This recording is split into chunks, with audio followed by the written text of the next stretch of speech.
பாதுகாப்பான வாழ்க்கை.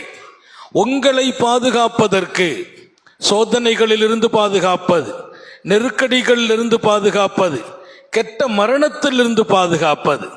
இன்னொரு பக்கம் சர்க்காரை ஆலம் ஸல்லல்லாஹு அலைஹி வஸல்லம் அல்லாஹ்வின் கோபத்திலிருந்து பாதுகாப்பது என்று ஒரு 4 அம்சம் 4 ஹதீஸை பதிவு செய்கிறார்கள். ரொம்ப அற்புதமான ஹதீஸை சொல்வார்கள். பாக்கிரு பிஸ்ஸதகா, அதிகாலையில் நீங்கள் எழுந்திரித்தால் சதகா கொடுத்து விடுங்கள். காலையிலே சதகா, காலை என்றால் சுபுகு நேரம், நமக்கு உதயமாகும் பகல், அப்போதே சதக்கா செய்திருங்க. யாருக்காவது ஒரு சாப்பாடை கொடுக்கிறது, காசை கொடுக்கிறது, பணத்தை கொடுக்கிறது செய்யுங்கள். உங்கள் வாழ்க்கையில் வர இருக்கிற சோதனைகள், முசீபத்துகள், ஆபத்துகள் அந்த தர்மத்தை கடந்து உங்களை வந்து சேராது என்றார்கள். அல்லாஹ் நம்ம எல்லாருக்கும் நசீபாக்குவானாக. காலையில் ஏதாவது ஒரு சதக்கா செய்து விடுங்கள்.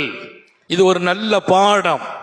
நமக்கு வர இருக்கிற முசீபத்துகளும் சோதனைகளும் சதக்காவை கடந்து வராது.